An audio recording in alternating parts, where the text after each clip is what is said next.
Selamat sore atau malam ya? Selamat malam. Yang jelas kalau kita punya mata batin yang oke, saya nggak punya itu.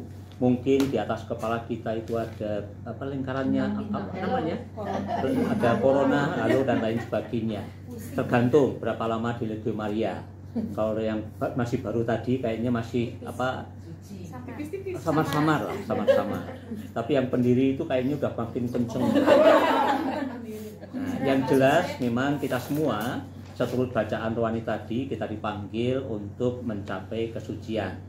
Dan tentu bukan hanya lewat Legio Maria, nanti GR Legio Maria, tetapi juga lewat aneka cara, lewat aneka macam tugas, peran, tanggung jawab kita masing-masing. Dan secara khusus tadi dalam bacaan rohani disinggung bahwa yang namanya kesucian itu memang menjadi arah kita, disebutkan menjadi objek yang akan kita capai. Nah, tentu tidak mudah untuk sampai ke sana, karena yang namanya suci itu kan artinya dikhususkan bagi Tuhan. Nah, orang-orang kayak gini kok dikhususkan bagi Tuhan ya? Tapi ya oke lah. Nah, dan yang disucikan, yang dikhususkan bagi Tuhan memang bisa aneka macam. Bisa tempat ini akhirnya yang dulunya sempat dipakai untuk orang meninggal loh di sini loh. Iya.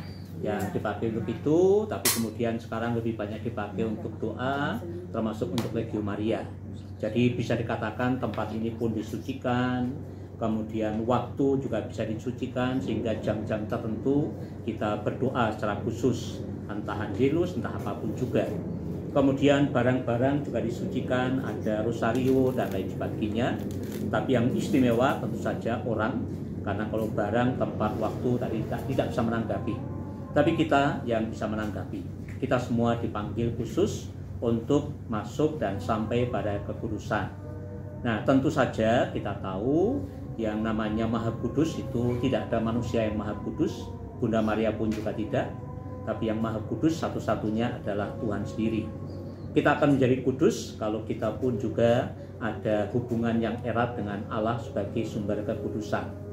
Nah, caranya bagaimana? Sarana untuk sampai ke sana tidak usah pusing-pusing, yakni melalui tugas yang kita jalankan, walaupun tadi tidak disampaikan satu persatu, katanya terlalu panjang apalagi sebanyak ini, tapi cukup ditulis, tapi tulisannya nggak tahu lengkap atau enggak tadi. Nah, tapi ditulis dan kemudian dikumpulkan. Itu salah satu. Dan tugasnya pun juga bukan tugas yang sembarangan, tugas istimewa. Tidak setiap orang mampu melaksanakan tugas itu, sehingga ketika mau bergabung ke Legio Maria mereka mikir-mikir, waduh ada kunjungan orang sakit, tiap hari berdoa ini, doa tesera dan lain sebagainya. Tidak semua orang kemudian menyediakan diri dan lain sebagainya. Maka tujuan akhirnya pun bukan supaya kita nanti kelihatan hebat, kelihatan luar biasa, mendapatkan pujian, bukan itu. Itu namanya demi kemuliaan diri pribadi. Kalau yang akhirnya dipuji adalah kita, maka sebetulnya tugas-tugas kita itu gagal total. Nah, tujuan akhirnya adalah pertama demi kemuliaan Tuhan. Maka ada istilah kalau dalam bahasa Jawa itu, semoga Budolja nggak tahu, amrih kamulian dalem ingkang linangkung, nggak ngerti kan? Nah, dengan kata lain, singkatan yang lain adalah AMDG, Ad Maiorem Dei Gloriam, demi kemuliaan Tuhan yang lebih besar. Jadi apapun yang kita lakukan dalam kegiatan Legio, bukan untuk kemuliaan kita, tetapi untuk kemuliaan Tuhan, itu satu hal. Yang kedua, kita ingin supaya semakin banyak orang yang diselamatkan. Jadi yang diselamatkan bukan hanya kita sendiri. Kalau kita sendiri itu artinya egois, tapi kita mengemban tugas untuk semakin banyak orang yang diselamatkan melalui doa-doa kita, melalui pelayanan kita, dan lain sebagainya. Dan pada dasarnya, kita kalau mengaku sebagai orang yang suci, rasanya tidak pantas, tetapi pengakuan itu pasti berasal dari orang lain, dari pihak lain. Dalam istilah gereja, dalam kehidupan menggereja kan kita mengenal ada Santo Santa, sebelumnya ada Beato Beata, sebelumnya lagi apa lagi ya? Ada lagi tahapannya, sebelum Santo itu ada tahapan-tahapan yang mendahului. Dan ini semua tentu saja akan dianggap sebagai orang suci kalau terbukti dalam kehidupannya. Kita ingat nasihat Rasul Yakobus bahwa iman tanpa perbuatan pada hakikatnya mati. Maka ini juga sama, kita dianggap suci tetapi tugas-tugasnya, kehidupannya tidak mencerminkan itu, apalah hatinya. Nah, secara khusus untuk mereka-mereka yang terpanggil, entah itu imam, biarawan, biarawati, mereka menjalani apa yang disebut dengan nasihat Injili, yakni ketaatan, kemiskinan, dan kemurnian.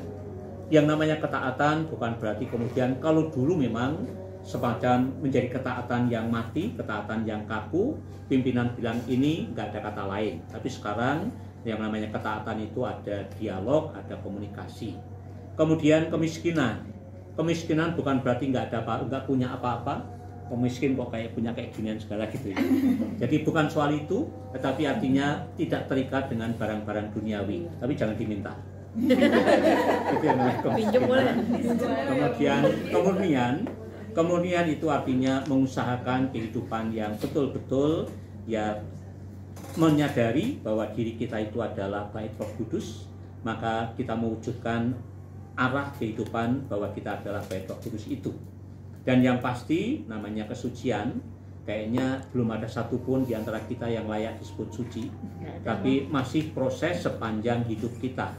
Selama kita masih karunia kehidupan, itulah adalah proses untuk mewujudkan kesucian itu, sehingga memang kita harus selalu dibersihkan terus-menerus dengan doa, dan entah doa pribadi atau didoakan, kemudian menjalankan pertobatan, maka kita mengikuti atau menerima sakramen tobat.